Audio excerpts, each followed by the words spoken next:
Anda kembali bersama kami, pemirsa. Komisi Nasional Hak Asasi Manusia Komnas HAM membeberkan temuan terbaru dalam kasus kerangkeng manusia di kediaman ex-Bupati Langkat. Komnas HAM menduga ada keterlibatan anggota Polri yang menjadi pelaku tindak kekerasan di kerangkeng manusia tersebut.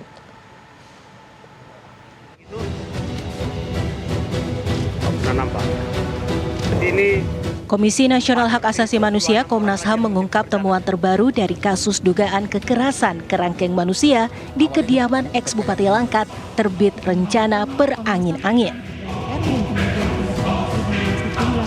Komnas HAM mendorong adanya penegakan hukum pidana bagi pihak yang terlibat dalam aktivitas kerangkeng manusia tersebut. Yang mengejutkan, data kematian dari kerangkeng manusia itu dianggap rancu. Data awal hanya 3 orang, ternyata ada indikasi korban tewas mencapai 6 orang.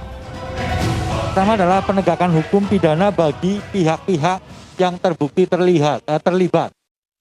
Jadi ini bukan hanya soal pelanggaran hak asasi manusia saja, tetapi juga ada indikasi tindakan pidana.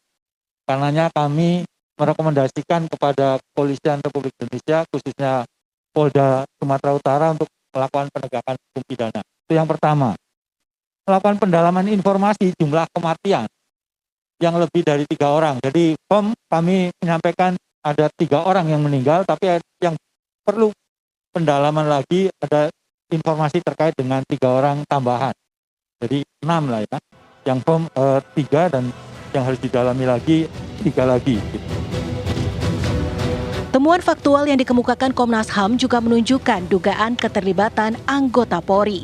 Namun, Komnas HAM tidak menjelaskan secara rinci peran aparat penegak hukum itu.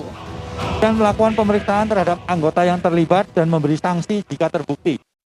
Salah satu temuan faktual kami memang ada anggota kepolisian yang terlibat kekerasan, dan karenanya kami mendorong kepada Polda Sumatera Utara untuk melakukan pemeriksaan dan kemudian menjatuhkan sanksi kepada mereka yang terlibat.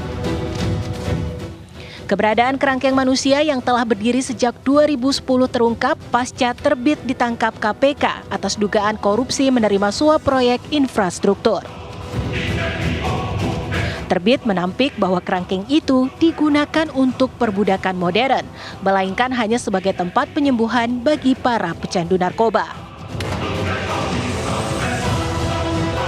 Pernyataan Terbit bertolak belakang dengan temuan 26 tindak kekerasan dan penyiksaan kepada penghuni dari Komnas HAM.